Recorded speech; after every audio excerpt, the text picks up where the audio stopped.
Russell Wilson is doing bad. Russell Wilson is doing, I mean, he's not good right now. And we watched him. I know everybody watched him Monday night against Washington. I'm pretty sure most of y'all watched him. I think the one thing that kind of concerned me a little bit was no matter how bad he was, and he was bad in that game, and he's been bad over these last few weeks and coming back from that finger injury. But no matter how bad he is, he still put them in position to potentially win the game. And that's the one thing that scares me when it comes to Russell Wilson. Like, how? How do you go through all that? How'd you, and then still have a chance? And that scares me. But if the 49ers are going to like stick a fork in them once and for all, this is the time to do it. This is the time. You have them spin out of control. I mean, the turmoil around the Seahawks organization right now is crazy. There's John, they got the Snyder, right? That's the GM, right? John Snyder, I believe. I don't know why that doesn't sound right. Let's see.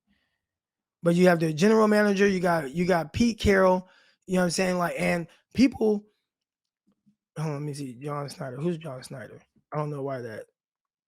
Let's see, Snyder, Seahawks. Yeah, John Schneider. Schneider. All right, so he's the GM. So you got John Schneider. All right, you got Pete Carroll. There's turmoil there. And people are thinking that there's a potential opportunity for the Seahawks to clean house. Who would have thought? Who would have thought that we'd see the day right now that the Seahawks would potentially clean house? And if they lose a few more games in a row, I mean, this is a chance to blow this whole thing up. And I'm not gonna lie, I'm not mad at it. I hope it happens. Blow the Seahawks up. Blow them up.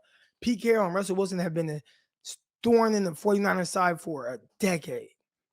A decade. I'm terrified every time. I've told y'all, like, man, I'm scared of Michael Myers. I don't know why I'm scared of Michael Myers, but I'm just scared of Michael Myers. All right. Pete Carroll and Russell Wilson, they've been Michael Myers to me. And I think this is the one time where the 49ers, like, they're down. They're down. And I felt like they were down in that first game, and we just didn't. The 49ers in that first game against Seahawks, 5 straight 3-and-outs forced by the defense.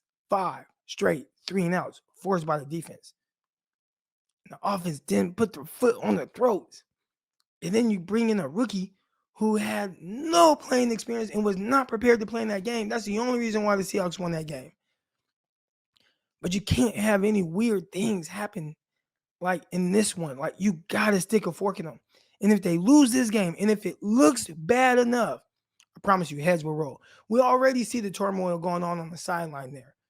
DK Metcalf pointing at Geno Smith, wanting Geno Smith to come in over Russell, the guy that's put DK under his wing.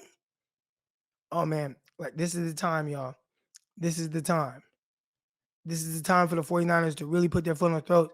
And this game, a win here, it's not just a win. I think it symbolizes potentially the end of an era with the Seattle Seahawks.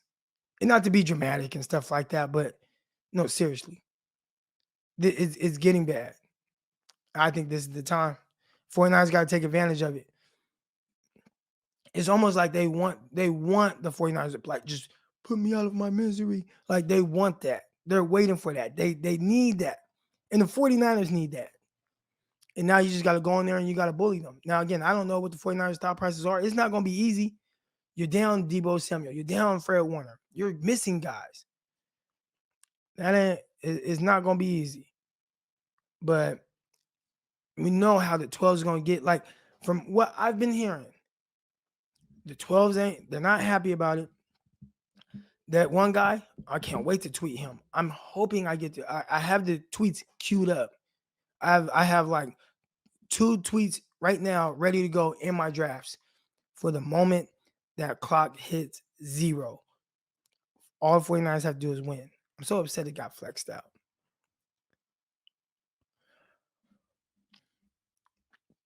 Some of our fans are sleeping on Wilson, who can easily turn the page and look like Russell Wilson. He has been owning this for a while now.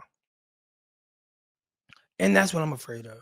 Because even, I mean, look at the Washington game. For how bad it was throughout that game, all of a sudden, Russell Wilson flipped that switch when it was time. when it was go time, and he drove him down the field. And we've seen that. Obviously we saw that in the game earlier this year. I remember 2019, even the 49ers won in Seattle. 49ers won in Seattle, but he made it a game. 49ers were up like double digits that game. 49ers should have won, like easily. Jimmy Garoppolo, that was the sharpest I've ever seen him. I believe he completed 18 out of 22 passes in that game. One of his misses was just a drop by Matt Breida. Like Jimmy was sharp. He was on. And still, somehow, it took an amazing tackle from Dre Greenlaw to win. These dudes just don't go away. And they're not going to go away against the 49ers. They're going to be up for it. They know the 49ers. When you get to these divisional matchups, anything can happen. This is one that it's always going to worry me. Anytime you play the Seahawks and they have Russell Wilson. Now, they got Geno Smith. All right. But Russ doesn't really miss games. Matter of fact, he missed his first NFL game until this year.